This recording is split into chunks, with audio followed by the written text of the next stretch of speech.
I am glad that the government is thinking in terms of the small growers. By all means, give them representation, but let not an attempt be made as though the bigger growers are not looking after the interests of the small growers, because that is far from the truth. If the coffee board has achieved one grand result, it is to rehabilitate and help the small growers.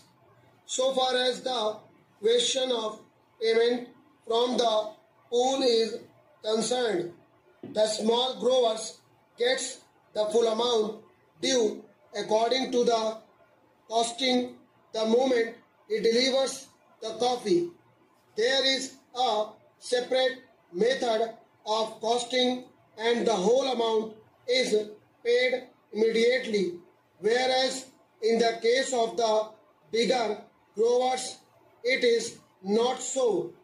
Payments are made as and when coffee is sold in the market and abroad. Supposing this aid was not there for the small grower, what would have happened? He would have had to make distress sales.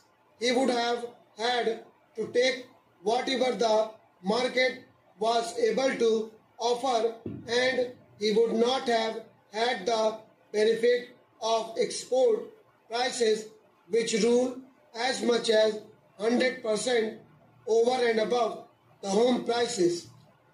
The price of coffee abroad is twice as much as it is in India. The small grower would not have had the ghost of a chance of getting higher prices by the sale of coffee to foreign countries. Not only that, he also gets his basic price immediately on delivery of the coffee to the pool. Over and above all this, he gets the benefit of all the scientific research which he would not have otherwise got. He gets all the aid from the bigger growers because, as my honorable friend said yesterday, it is to the advantage of the bigger planters to help the smaller ones. There is a disease which is communicable and which can destroy the neighboring estates. So, in these multifarious ways and means, the small growers are today helped, and they are immensely thankful to the bigger growers and to the coffee board.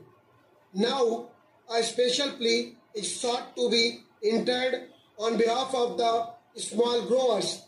What I say is that we can have representation for small growers on the board. That is perfectly right. But let there be no suggestion whatever to the effect that the cause of the small growers was neglected. That is not correct. As regards financial aid, that is a state problem, that a union problem, and that is a problem for the whole of the country. In respect of all developmental activities, one thing I must say, and that is that there are obvious limitations for the small growers. Their creage is limited and they cannot spread beyond that. They have got their paddy fields and their plantain gardens, and so due to limitations they cannot spread over. Any development of coffee means a large acreage, and that is not available to small growers. Even if they have got the capacity, it is very difficult for them to find forest lands nearby. It is not easily possible for any man to go over 50 miles and then take up a jungle. So the small growers have their own limitations. I am not going into that, but what I do say is that this idea, introduced for the first time here in the parliament, that the interests of the small growers have got to be specially protected, is, I submit, a policy which will create a difference between the bigger grower and the small grower. I submit that there is no reason whatsoever to distrust the plantation industry and deny them the right to select their own representatives and to introduce the word nomination here. Why should we have nomination? If there is need for separate representation for the small growers, why should we not reserve a seat in each place for the small grower? That is the easiest and the best way to give representation to the small growers.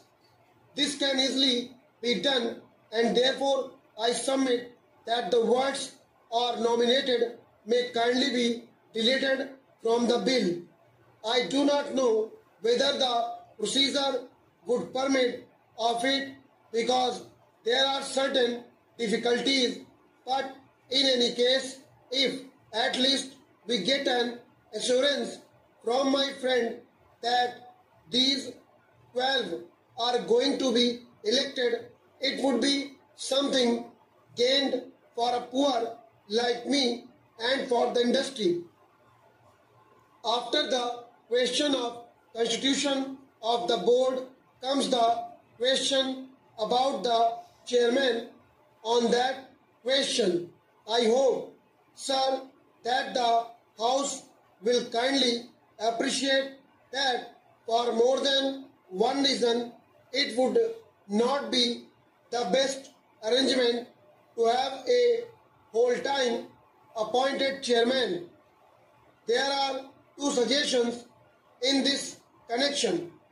My honorable friend's suggestion is that it must be an elected office as hitherto. He has also said that out of the 13 years, only for 1.5 years has there been a planter as chairman. Otherwise, the post was always held by an officer. Stop.